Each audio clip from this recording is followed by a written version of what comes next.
दुनिया में जितनी गंभीर गंभीर बीमारियां आई, चाहे पोलियो हो, चाहे चेचक हो, चाहे अभी कोरोना आई, चाहे और बीमारी थी, उन सब की दवाइयां विज्ञान ने खोजी है। प्रार्थनाओं से, मंत्रों से कोई बीमारी ठीक नहीं हुई है और ना होती है। मंदिर के चक्कर में अस्पताल और कॉलेज का महत्व मत भूलो। गया बेटा, अब तू गया, देख तेरी औकात मैं दिखाता हूं तुझे। बहुत जमाने में बहुत ज्ञान दिया गया था, जब तक मंदिर का निर्णय नहीं आया था कि साहब उस जगह पे अस्पताल बनवा दो, लाइब्रेरी बनवा दो, स्मारक बनवा दो। अब इन्होंने कहा तो मैं तेजस्वी जी से अपेक्षा करूंगा और इनसे भी कि वो जो मस्जिद के लिए 5 एकड़ जमीन दी गई वहां पे वो कहें कि वहां अस्पताल बनवा। ये इनसे करो आप अपील।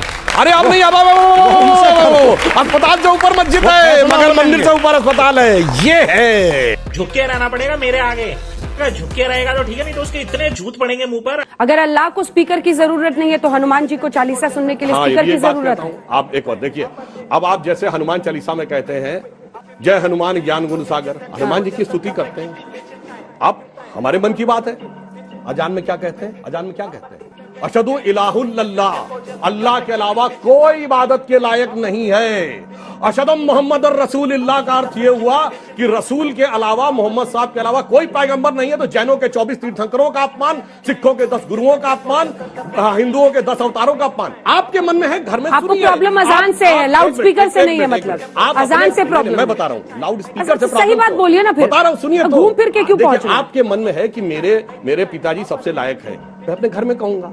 अब आप ये कहें कि मैं दुनिया भर को सुनाऊंगा, मतलब बाकी के नालायक है, तो इस बात से प्रॉब्लम है।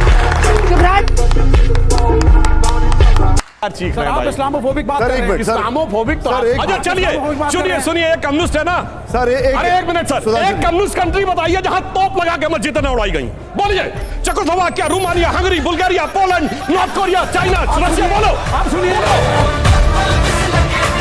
इंडिया में आके कुछ भी बोलेंगे, इंडिया में आके कुछ भी बोलेंगे।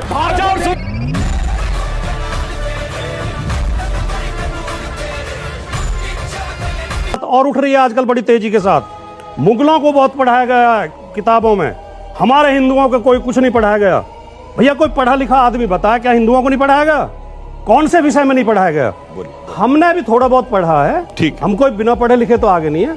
हमारे पास भी पोस्ट ग्रेजुएट डिग्री है। हमें तो शिवाजी भी पढ़ाए गए हैं, हमें तो पृथ्वीराज चौहान भी पढ़ाए गए हैं, हमें तो झांसी की रानी बुंदेले हर बोलों के मुंह हमने सुनी कहानी थी, खूब लड़ी मर्दानी, वो तो झांसी वाली रानी थी। कौन कहता नहीं पढ़ाया गया? अच्छा, अब देश को मूर्ख बनाने की बात चल रही है। जितने बच्चे यहाँ बैठे हैं इंक्लूडेड और जितने वयस्क लोग बैठे हैं, राजकुमार जी, हम सब ने पढ़ा है। औरंगजेब का बाप कौन? सबको पता है ना, शाहजहां। शाहजहां का बाप कौन? जहांगीर। ये पृथ्वीराज चौहान का बाप कौन? बता दीजिए। इतिहास में पढ़ा है। भगवान राम के पिताजी दशरथ थे, दशरथ जी के पिताजी। अरे मैं ये क्विज है, देखा ये नहीं पढ़ा है। देखो, औरंगजेब के बाप शाहजहां, शाहजहां का बाप जहांगीर, जहांगीर का बाप हुमायूं, हुमायूं का बाप बाबर, सब पता है। यही तो प्रॉब्लम है, नहीं पढ़ाया गया है।